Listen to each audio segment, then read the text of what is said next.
Hello friends, welcome to my YouTube channel which is Bhagyashree study point. कैसे हो आप सब लोग? आई होप आप सब लोग बहुत अच्छे होंगे, मज़े में होंगे। तो फ्रेंड्स, आज के इस वीडियो में हम देखेंगे एजुकेशनल साइकोलॉजी की क्लास है।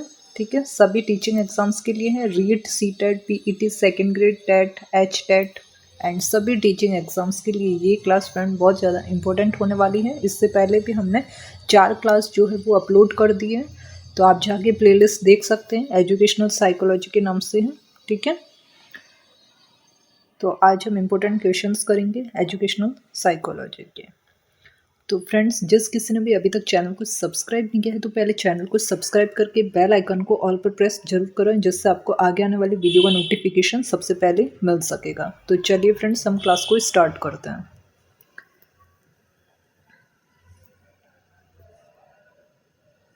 क्वेश्चन नंबर 1 है, पियाजी ने बुद्धि को किसके प्रति समायोजन योग्यता के रूप में परिभाषित किया है? राइट आंसर हो जाएगा भौतिक और सामाजिक पर्यावरण। तो पियाजी ने जो है वो बुद्धि को भौतिक और सामाजिक पर्यावरण के रूप में परिभाषित किया है, समायोजन योग्यता के रूप में। ठीक है, जीन पियाजी ने जो है फ्रेंड्स 4 अवस्थाएं बताई बालकों की, वो आप सभी को पता होगी। ठीक है, कई बार हम बता चुके हैं इसके बारे में। ठीक है, संवेदीगामक अवस्था, मूर्त संक्रियात्मक, अमूर्त संक्रियात्मक और औपचारिक संक्रियात्मक अवस्था। ओके, नेक्स्ट क्वेश्चन नंबर 2 है, किस विद्वान ने नैतिक वृद्धि की?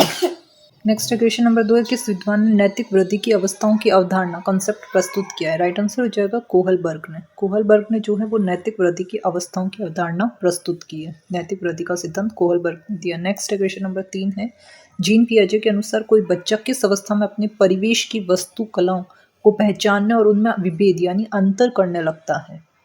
तो राइट आंसर हो जाएगा फ्रेंड्स पूर्व संक्रियात्मक अवस्था में बच्चा जो है वो अपने आसपास की वस्तुओं को पहचानने और उसमें विभेद करने लग जाता है। ठीक है, डिफरेंस करने लग जाता है। पूर्व संक्रियात्मक अवस्था ये कब से कब तक होती है? 2 से 7 वर्ष तक होती है पूर्व संक्रियात्मक अवस्था।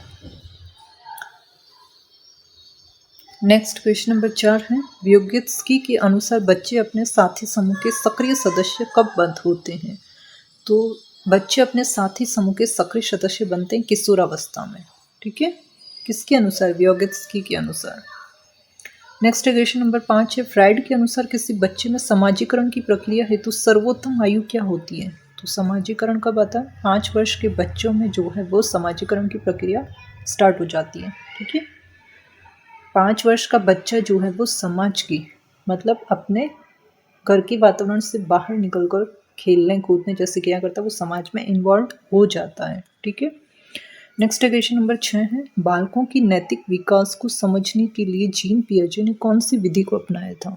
तो जीन पियाजे ने बालकों के नैतिक विकास को समझने के लिए साक्षात्कार विधि, इंटरव्यू मेथड को अपनाया। ठीक है फ्रेंड्स, सारे क्वेश्चन इंपॉर्टेंट है फ्रेंड्स, तो सभी क्वेश्चन अच्छे से देखना और जितने भी पहले भी क्वेश्चन कराए जा चुके हैं वो आप याद कर लेना अच्छे से। ठीक है, कुछ क्लासेस ऑफलाइन हुई है और कुछ लाइव क्लास भी हुई है, तो वो भी देख लेना आप। ठीक है, लाइव में भी कराए गए हैं। इससे पिछली जो क्लास थी वो लाइव क्लास थी एजुकेशनल साइकोलॉजी की, उसको भी जाके ज़रूर देखें। नेक्स्ट क्वेश्चन नंबर 7 है, बच्चे दुनिया के बारे में अपनी समझ का सृजन करते हैं, यह किस विद्वान का कथन है? तो बच्चे दुनिया के बारे में अपनी समझ का सृजन, राइट आंसर हो जाएगा जीन पियाजे का। तो साइकोलॉजी ये जो पेडागॉजी के क्षेत्र में जो है बाल विकास के क्षेत्र में जीन पियाजे का एक बहुत बड़ा योगदान है। ठीक है फ्रेंड्स, इन्होंने ही बच्चे के विकास की 4 अवस्थाएं बताई, मतलब एक बालक के बारे में जीन पियाजे ने बहुत अच्छे से समझाया हर चीज़ को। ठीक है, कौन सी अवस्था में बालक क्या करता, और एग्ज़ाम में इससे रिलेटेड क्वेश्चन आपको देखने को जरूर मिलेंगे जीन पियाजे के। ठीक है, तो इसके सारे ये कथन याद रखो। ये जीन पियाजे का कथन, बच्चे दुनिया के बारे में अपनी समझ का सृजन करते हैं।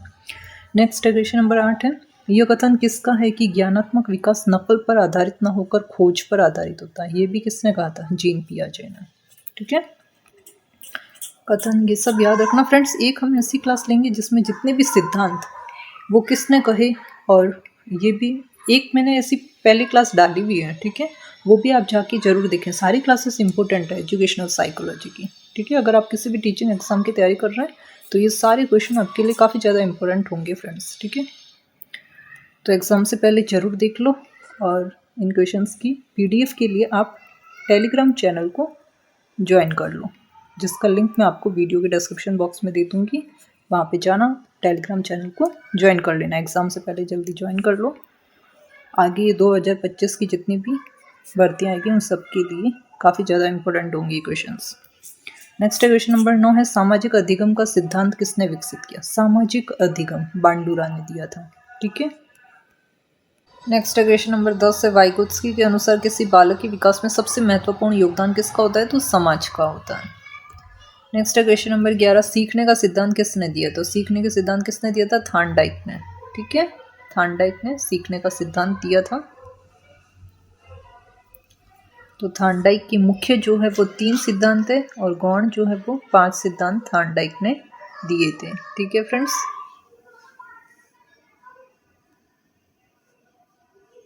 नेक्स्ट क्वेश्चन नंबर 12 है, खेल पद्धति के जनक किसे कहे जाते हैं? तो किलपैट्रिक को कहा जाता है। किलपैट्रिक को खेल पद्धति के जनक। खेल में, ठीक है। खेल में क्या होता है, एक दूसरे की चोट लग जाती है, यानी किल, एक दूसरे किल तो नहीं कहेंगे, चोट लगना, लेकिन याद ऐसे ही रख लो, किलपैट्रिक, ठीक है। नेक्स्ट क्वेश्चन नंबर 13 है, हुरिस्टिक पद्धति के जनक कौन है? हुरिस्टिक क्या होता है फ्रेंड्स? खोज। हुरिस्टिक इंग्लिश में कहते हैं, खोज हिंदी में हुरिस्टिक को ही कहेंगे खोज। तो खोज पद्धति के जनक कौन होंगे? राइट आंसर हो जाएगा आर्मस्ट्रॉन्ग। ये भी आपको याद रखना है, इंपॉर्टेंट है, ठीक है। ये सब के जनक आपको याद रखना है। नेक्स्ट है क्वेश्चन नंबर 14 है, प्रोजेक्ट पद्धति के जनक कौन है? तो जॉन डीवी। जॉन डीवी ने दिया था प्रोजेक्ट पद्धति। नेक्स्ट क्वेश्चन नंबर 15 है, अस्थायी मानव दांत कितने होते हैं? तो 20 दांत जो है वो अस्थायी होते हैं। इसका मतलब एक निश्चित आयु तक आते आते ये सारे दांत हट जाते हैं और नए दांत आते हैं, ठीक है। तो ये 20 अस्थायी दांत होते हैं। नेक्स्ट क्वेश्चन नंबर 16 है, शिशु के मस्तिष्क का वजन कितना होता है? तो शिशु के मस्तिष्क का वजन लगभग 350 ग्राम का होता है, शिशु के मस्तिष्क का वजन। नेक्स्ट क्वेश्चन नंबर 17 है, मनुष्य के मस्तिष्क का वजन कितना होता है? तो लगभग 1400 ग्राम होता है मनुष्य के मस्तिष्क का वजन। एज इट इज आपको याद रखना है।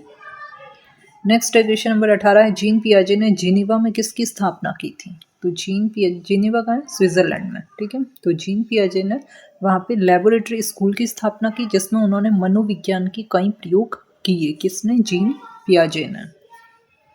नेक्स्ट क्वेश्चन नंबर 19 है, जीन पियाजे के द्वारा रचित पुस्तक का नाम क्या है? राइट आंसर हो जाएगा the language and thought of the child. मैं कह रही हूँ ना, जीन पियाजे ने बच्चों के बारे में ही विस्तार से बताया है, तो इन्होंने पुस्तक भी ऑब्वियसली बच्चों के बारे में दी। तो देख लो, चाइल्ड आ गया, the language and thought of, किसके बारे में? चाइल्ड के बारे में। तो यह पुस्तक उन्होंने 1923 में लिखी थी। तो याद रखना फ्रेंड्स जीन पियाजे के बारे में। नेक्स्ट क्वेश्चन नंबर 20 है, जीन पियाजे ने संज्ञानात्मक विकास को ध्यान में रखते हुए बालक की कितनी अवस्थाएं बताई? तो ये भी आपको सबको पता ही होगा, जीन पियाजे ने संज्ञानात्मक विकास को ध्यान में रखते हुए बालक की 4 अवस्थाएं बताई, जो कि हम कई बार डिस्कस कर चुके हैं। एक बार वापस देख लो। संवेदी गद्यात्मक अवस्था यानी संवेदी गामक अवस्था जन्म से 2 वर्ष, पूर्व संक्रियात्मक 2 से 7 वर्ष, ठोस या मूर्त संक्रियात्मक है 7 से 11, और औपचारिक संक्रियात्मक 11 से 18 वर्ष तक, ठीक है। नेक्स्ट है क्वेश्चन नंबर 21 है, बच्चों में बौद्धिक विकास की 4 विशिष्ट अवस्थाओं की पहचान की गई, किसके द्वारा? तो जीन पियाजे के द्वारा। एक ही क्वेश्चन को कितनी बार घुमा फिरा के पूछा गया है, लेकिन आंसर वही है, जीन पियाजे। किसने दी बौद्धिक विचार अवस्थाएं? तो जीन पियाजे ने। जीन पियाजे ने कितनी अवस्थाएं दी? तो 4 अवस्थाएं। किसके बारे में? बच्चों के बारे में। कौन कौन सी, या भी आपको विस्तार से बताया, ठीक है। और उसमें एज आपको याद रखना, एज ग्रुप, किस किस एज ग्रुप में कौन कौन सी अवस्था थी, और उस अवस्था के बारे में भी फ्रेंड्स उसमें भी उन्होंने क्या क्या बताया। जैसे संवेदी गावक अवस्था में बच्चा हाथ से छूने लगता है वस्तुओं को, ठीक है, ये बताया उन्होंने। और विभेद करता है मूर्त संक्रियात्मक में, ठीक है। समाजीकरण में वो कब हो जाता है? 5 साल का बच्चा। तो ये सब आपको याद रखना है, ओके। नेक्स्ट क्वेश्चन नंबर 22 है, विकास कभी ना समाप्त होने वाली प्रक्रिया है। तो ये विचार किससे संबंधित है? यानी कभी समाप्त नहीं होगा तो क्या चलेगा? निरंतरता का सिद्धांत है ये, कंटिन्यूटी। नेक्स्ट क्वेश्चन नंबर 23 है, प्राथमिक स्तर पर एक शिक्षक में निम्न में से किसे सबसे महत्वपूर्ण विशेषता मानना चाहिए? राइट आंसर हो जाएगा धैर्य और दृढ़ता को। तो प्राथमिक स्तर पर एक शिक्षक जो होता है ना, उसमें सबसे ज़्यादा धैर्य और दृढ़ता होनी चाहिए। ठीक है, नेक्स्ट है क्वेश्चन नंबर 24 है, उत्तर बाल्यावस्था में बालक भौतिक वस्तुओं के किस आवश्यक तत्व में परिवर्तन समझने लगते हैं? उत्तर बाल्यावस्था में तो वो द्रव्यमान, संख्या और क्षेत्र के बारे में जानने लगते हैं जब उत्तर बाल्यावस्था में आते हैं। बाल्यावस्था होता है 5 वर्ष, 5 वर्ष के बाद वो आते हैं उत्तर बाल्यावस्था में। तब बालक भौतिक वस्तुओं की तत्वों, द्रव्यमान, संख्या और क्षेत्र के बारे में समझने लगता है। नेक्स्ट है क्वेश्चन नंबर 25 है, दूसरे वर्ष में अंत तक शिशु का शब्द भंडार दूसरे वर्ष के अंत तक कितना हो जाता है? तो 100 शब्द हो जाता है दूसरे वर्ष के अंत तक शिशु का शब्द भंडार। नेक्स्ट है शर्म, क्वेश्चन नंबर 26 है, शर्म तथा गर्व जैसी भावना का विकास किस अवस्था में होता है? राइट आंसर हो जाएगा बाल्यावस्था में। ठीक है फ्रेंड्स, शर्म और गर्व जैसी भावना का विकास होता है बाल्यावस्था में। नेक्स्ट क्वेश्चन नंबर 27 है, मैकडूगल के अनुसार मूल प्रवृत्ति यानी जिज्ञासा का संबंध कौन से संवेग से? तो जानने की इच्छा, जिज्ञासा, ये इसका हो जाएगा आश्चर्य से। फ्रेंड्स, आपको मैकडूगल की ये 16 मूल प्रवृत्तियाँ जो है ना, वो आपको याद होनी चाहिए। ठीक है, नेक्स्ट में आपके लिए लेके आएंगे, इसमें हम डिटेल से जब पढ़ेंगे एजुकेशनल साइकोलॉजी के हम टॉपिक वाइज भी फ्रेंड्स लेके आएंगे। अभी ये सारे इंपॉर्टेंट क्वेश्चंस करा रहे। तो मैकडूगल की 16 मूल प्रवृत्तियाँ होती हैं। कौन सी मूल प्रवृत्ति, किससे संबंधित संवेग कौन सा होगा? तो जिज्ञासा मूल प्रवृत्ति और इसका संवेग है आश्चर्य। नेक्स्ट है क्वेश्चन नंबर 28 है, बाल्यावस्था अवस्था होती है तो 12 वर्ष तक होती है बाल्यावस्था। ठीक है, ये भी आपको याद रखना। बाल्यावस्था होती है 12 वर्ष तक। ठीक है, 5 से 7 और 8 से 12 ये पूर्व बाल्यावस्था, ये उत्तर बाल्यावस्था। बाल्यावस्था को 2 कैटेगरी में बाल्यावस्था को भी बांटा जाता है, पूर्व बाल्यावस्था, उत्तर बाल्यावस्था। नेक्स्ट क्वेश्चन नंबर 29 है, शारीरिक विकास का क्षेत्र है तो स्नायु मंडल शारीरिक विकास के क्षेत्र में आ जाएगा। नेक्स्ट है क्वेश्चन नंबर 30 है, विवेचना रहित विचार की अवस्था मानी गई है। राइट आंसर हो जाएगा 4 से 7 वर्ष, विवेचना रहित विचार। ठीक है, मतलब 4 से 7 वर्ष का जो बच्चा होता है ना, वो कोई उसे तर्क नहीं समझ में आता, लॉजिक नहीं समझ में आएगा, वो सिर्फ उसके विचार जो है ना वो विवेचना रहित होंगे, मतलब वो तर्क नहीं देगा। उसके बाद जब बड़ा होता है तब उसमें तर्क शक्ति जो है वो उत्पन्न होती है। ठीक है, वो चीज़ों को बोलने लगता है, वो कुछ भी अपन जब बोलते हैं तो वो बोलता है नहीं ऐसा क्यों, ऐसा नहीं ऐसा क्यों है। ठीक है, तो वो समझने लगता है। तो ये विवेचना रहित विचार होगा 4 से 7 वर्ष की आयु में। नेक्स्ट क्वेश्चन नंबर 31 से, प्राय बालक चलना किस वर्ष में सीख लेता है? तो लगभग 1.5 वर्ष में बालक चलना, नॉर्मल जो बच्चे होते हैं वो लगभग चलना सीख लेते हैं। हाँ, कुछ अगर डिसेबिलिटी है तो वो बात अलग है, बाकी नॉर्मल बच्चे जो होते हैं वो लगभग 1.5 वर्ष में चलना सीख लेते हैं। नेक्स्ट है क्वेश्चन नंबर 32 है, शैक्षिक दृष्टि से बाल विकास की अवस्थाएं कौन सी हैं? तो किशोरावस्था, बाल्यावस्था, शैशवावस्था। नेक्स्ट क्वेश्चन नंबर 33 है, बालक में सर्वप्रथम बालक में सर्वप्रथम भय, क्रोध तथा प्रेम की संवेग विकसित होते हैं, यह कथन किसने कहा है? तो यह वाटसन ने कहा है। देखो, सन से याद रख लो, सन है, उसमें क्या होगा, भय भी होगा, क्रोध भी होगा, प्रेम भी होगा, सारे संवेग होते हैं। एक इंसान में क्या ये सारे संवेग होते हैं। ऐसा तो है नहीं कि वो हर टाइम नॉर्मल प्रेम से ही सबसे बात करेगा, कभी उसको क्रोध भी आएगा, कभी उसे डर भी लगेगा और कभी प्रेम। तो सारे संवेग जो है वो विकसित होते हैं। तो ये कथन किसका, वाटसन का, याद रखें। नेक्स्ट क्वेश्चन नंबर 34, प्रथम बाल निर्देशन केंद्र किसके द्वारा खोला गया? राइट आंसर हो जाएगा विलियम हिली के द्वारा, याद रखना है। ठीक है, इसको याद रखें, विलियम हिली के द्वारा प्रथम बाल निर्देशन केंद्र खोला गया। नेक्स्ट क्वेश्चन नंबर 35 है, किसकी क्रियाशीलता का संबंध मनुष्य की पाचन क्रिया से होता है? तो अधिवक्र ग्रंथि। नेक्स्ट है क्वेश्चन नंबर 36 है, वातावरण व बाहरी शक्ति जो हमें प्रभावित करती है, ये किसने कहा? रॉस ने। ये कई बार आया हुआ है एग्जाम में, प्रीवियस एग्जाम में ये क्वेश्चन कई बार पूछा गया। वातावरण व बाहरी शक्ति जो हमें प्रभावित करती है, कथन किसका? रॉस। नेक्स्ट क्वेश्चन नंबर 37 है, बुद्धि परीक्षण निर्माण की जन्मदाता कौन है? तो अल्फ्रेड बिनी है। ठीक है, इसको भी आप याद रखें फ्रेंड्स। नेक्स्ट क्वेश्चन नंबर 38 से ब्रिजेस के अनुसार उत्तेजना भाग है, राइट आंसर हो जाएगा संवेगात्मक विकास का। नेक्स्ट क्वेश्चन नंबर 39 है, तर्क, जिज्ञासा तथा निरीक्षण शक्ति का विकास होता है, कब होता है? 11 वर्ष की आयु पर। लॉजिक, 7 से 11 वर्ष तक तो बच्चा क्या होता है, मतलब तर्क नहीं करता, उसके बाद में 11 वर्ष का बालक तर्क करने लग जाता है, तर्क उसको जानने की इच्छा होती है, निरीक्षण शक्ति का भी विकास हो जाता है। नेक्स्ट है क्वेश्चन नंबर 40 है, निम्न में से कौन सा वंशानुक्रम का नियम नहीं है? तो अभिप्रेरणा जो है वो वंशानुक्रम का नियम नहीं है। अभिप्रेरणा जन्म से नहीं आती, हमारे वंशज से नहीं आती। अभिप्रेरणा मोटिवेशन जो होता है वो खुद के अंदर से आता है या समाज से आता है, सामाजिक। ठीक है, तो आंतरिक अभिप्रेरणा, बाह्य अभिप्रेरणा, अभिप्रेरणा 2 प्रकार की होती है। ठीक है, लेकिन ये वंशानुक्रम का नियम नहीं होता है। नेक्स्ट है क्वेश्चन नंबर 41, एक कारक सिद्धांत को और किस नाम से जाना जाता है? तो एक कारक सिद्धांत को राजकीय सिद्धांत के नाम से भी जाना जाता है। नेक्स्ट क्वेश्चन नंबर 42 है, बुद्धि का सबसे पुराना सिद्धांत कौन सा है? तो सबसे पुराना सिद्धांत है एक कारक। ऑब्वियसली सबसे पुराना, यानी जो सबसे पहले आया होगा, सबसे पहले कौन सा आया? एक कारक आया, उसके बाद द्विकारक आया जो स्पीयरमैन ने दिया, फिर त्रिकारक आया, उसके बाद बहुकारक आया, फिर समूह कारक है। ठीक है, तो ये आपको सारे याद रखने हैं, कौन कौन सा किसने दिया। एक कारक सिद्धांत ये पहले आया, फिर द्वि सिद्धांत दिया था स्पीयरमैन ने, फिर त्रिविमीय सिद्धांत दिया था किसने? गिलफोर्ड ने। ठीक है, उसके बाद थर्स्टन ने बहुबुद्धि सिद्धांत भी दिया।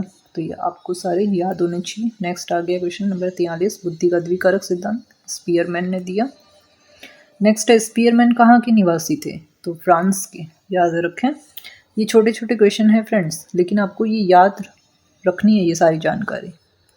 नेक्स्ट है क्वेश्चन नंबर 45, स्पीयरमैन पहले किस विषय के प्रोफेसर थे? तो स्पीयरमैन पहले सांख्यिकी विषय के प्रोफेसर थे और बाद में मनोविज्ञान के प्रोफेसर बने। ठीक है, नेक्स्ट है क्वेश्चन नंबर 46, स्पीयरमैन ने बुद्धि का संबंध किससे बताया? तो बुद्धि का संबंध बताया चिंतन से। किसने? स्पीयरमैन ने बुद्धि का संबंध बताया दिया चिंतन से। बुद्धि है किसी के अंदर तभी तो वो किसी चीज को लेकर चिंतन करेगा, बुद्धि ही नहीं होगी तो चिंतन कहाँ से करेगा। ठीक है, नेक्स्ट है क्वेश्चन नंबर 47 से बालकों की भाषाई विकास का क्रम क्या है? तो बालकों के भाषाई विकास का क्रम क्या होता है? रोना, सबसे पहले रोता है, रुंदन, क्रुंदन, फिर बबलाना। ठीक है, हाव भाव, फिर हाव भाव करता है। नेक्स्ट क्वेश्चन नंबर 48 है, बालक किस उम्र में वाक्यों द्वारा अपनी बात को, सेंटेंस के द्वारा अपनी बात को कह पाता है? तो लगभग 5 वर्ष की उम्र में बालक जो है वो अपनी बात को कह पाता है। नेक्स्ट है क्वेश्चन नंबर 49 से, बालक सबसे पहले क्या बोलता है? तो बालक जो है वो सबसे पहले माँ शब्द बोलता है, और माँ क्या है? व्यंजन है, तो इसका मतलब बालक सबसे पहले क्या बोलता है? व्यंजन है। ठीक है, नेक्स्ट है आज का लास्ट सवाल क्वेश्चन नंबर 50 से, बालक सबसे पहले किसकी भाषा को पहचानता है? तो बालक जो है सबसे पहले अपनी माँ की आवाज़, भाषा को पहचानता है, इसे ही मातृभाषा कहते हैं। ठीक है, याद रखना है फ्रेंड्स। तो फ्रेंड्स आज हमने डिस्कस किए टॉप 50 इम्पोर्टेंट MCQs किसकी? एजुकेशनल साइकोलॉजी के बाल विकास, पेडागोगी से संबंधित, पेडालॉजी से संबंधित बाल विकास की। नेक्स्ट अभी इसके हैं क्वेश्चन और, तो इसकी और क्लास लेंगे हम बाल विकास की। ठीक है फ्रेंड्स, आज क्लास 5 थी, नेक्स्ट इसकी और क्लासेस होगी, तो वो भी आप ज़रूर देखें। और ये क्लास अच्छी लगी है तो वीडियो को लाइक ज़रूर करें, चैनल पर नए हो तो चैनल को सब्सक्राइब करके बेल आइकन को ऑल पर प्रेस ज़रूर करें, जिससे आपको आगे आने वाली वीडियो का नोटिफिकेशन सबसे पहले मिल सकेगा। और इस वीडियो की PDF के लिए फ्रेंड्स आप टेलीग्राम चैनल को ज्वाइन कर लीजिए, जिसका लिंक वीडियो के डिस्क्रिप्शन बॉक्स में दिया हुआ है, तो जाओ जल्दी से और चैनल को ज्वाइन करो। वहाँ पे आपको सारी PDF जो है वो अवेलेबल हो जाएगी। डेली करंट अफेयर्स की क्लास आती है फ्रेंड्स, वो देखा कीजिए रोज़ 1:45 पर, 1:45 PM।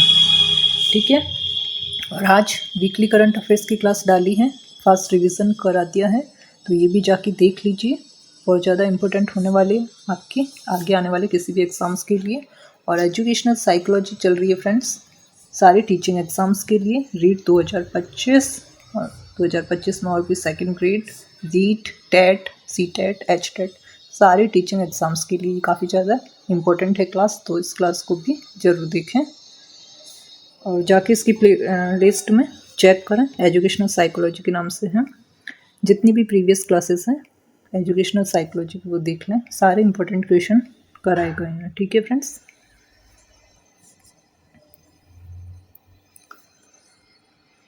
और ट्रेंडिंग टॉपिक्स पर भी वीडियोस बने हुए वो भी जाके देखें। अगर आपके सिलेबस में कंप्यूटर की क्वेश्चंस हैं इंपॉर्टेंट तो कंप्यूटर की प्लेलिस्ट भी बनी हुई है, साइंस इंपॉर्टेंट क्वेश्चंस के नाम से भी प्लेलिस्ट बनी हुई है, तो सारे क्वेश्चंस जो है वो आपको मिल जाएंगे। और कंप्यूटर की तो पूरी डिटेल में जितने भी क्वेश्चन, एक भी क्वेश्चन आपका एग्ज़ाम में बाहर नहीं जाएगा अगर आप वो सारे कंप्यूटर की वीडियोस देख लेते हो तो।